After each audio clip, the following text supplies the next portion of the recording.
Licence please. मैं professor Nazrul Hasan, atomic research centre से।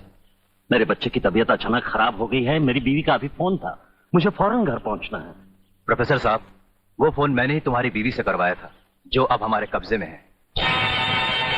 और ये पुलिस हमारी है और ये गाड़ियां भी हमारी हैं। अगर खैरियत चाहते हो तो अपने आप को हमारे हवाले कर दो।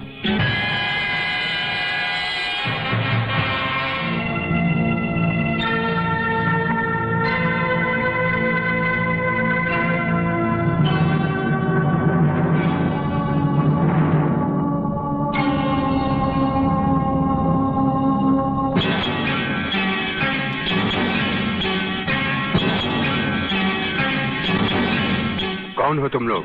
प्रोफेसर, जीना चाहते हो तो चुपचाप हमारे साथ चलो।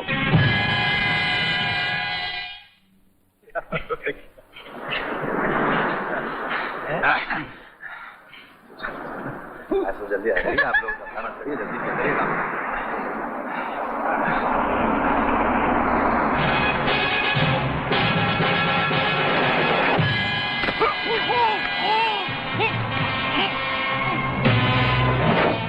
हमारे देश की मिसाइल टेक्नोलॉजी के 3 सबसे बड़े वैज्ञानिकों का दिन दहाड़े अपहरण हो जाना हमारे देश की सुरक्षा के लिए बहुत बड़ा खतरा है और हमारे लिए एक चुनौती।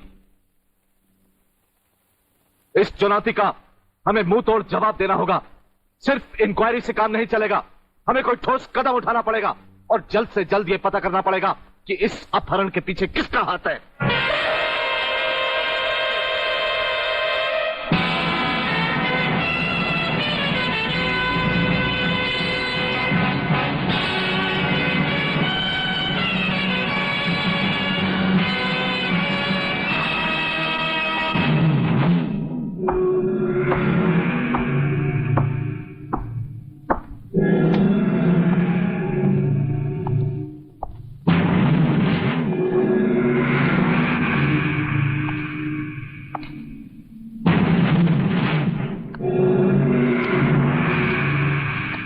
डॉक्टर विजय रेड्डी, प्रोफेसर नजरुल हसन और प्रोफेसर रंगास्वामी, हिंदुस्तान के मशहूर वैज्ञानिक। मेरी बात अच्छी तरह से अपने दिमाग में उतार लो। मैं हिंदुस्तान को दोबारा गुलाम बनाना चाहता हूं, इसीलिए मैंने यहां पर मिसाइल बनाने का प्लान तैयार किया है और वो मिसाइल तुम्हें बनाने होंगे। तुम्हारा नाम जो भी हो, मैं जानना नहीं चाहता, मगर एक बात तुम अच्छी तरह समझ लो। हम अपनी जान दे सकते हैं मगर देश के साथ गद्दारी नहीं कर सकते। अच्छा, ये बात है तो फिर जान ही दे दो।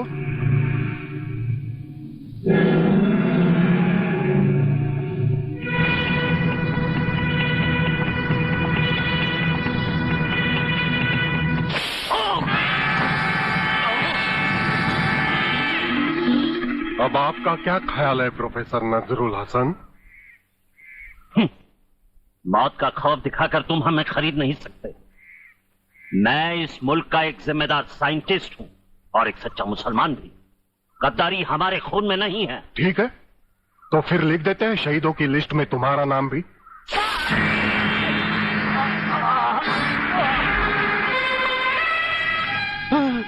नहीं नहीं, मुझे मत मारो, मुझे मत मारो। मैं तुम जो कुछ भी कहो मैं करूंगा। तुम सिर्फ हमारे लिए मिसाइल्स बनाओगे।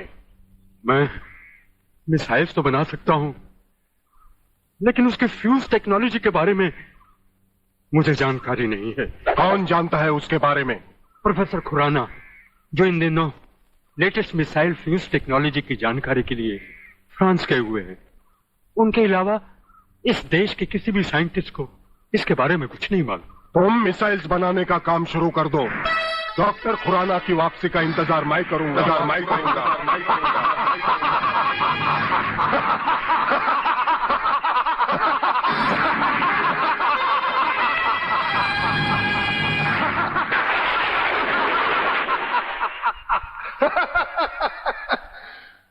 बर्बादी, बर्बादी और बर्बादी।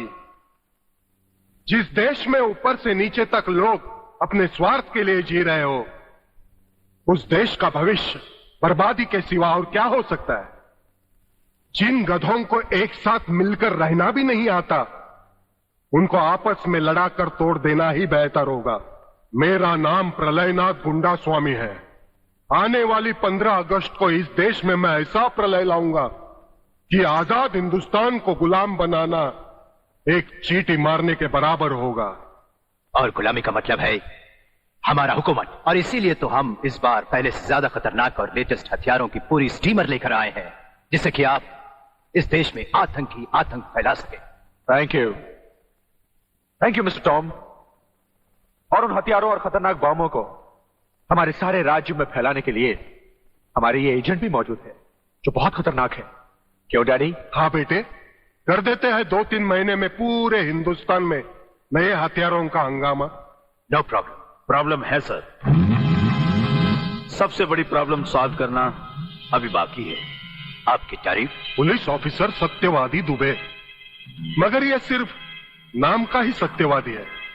इसका काम तो बस पूछो ही मत। यूं समझो कि पगार सरकार की खाता है, लेकिन काम हमारा करता है, वो भी पूरी वफादारी के साथ। ओह, फिर क्या प्रॉब्लम है मिस्टर सत्यवादी दुबे? सर मेन प्रॉब्लम है डीआईजी रुद्र प्रताप चौहान।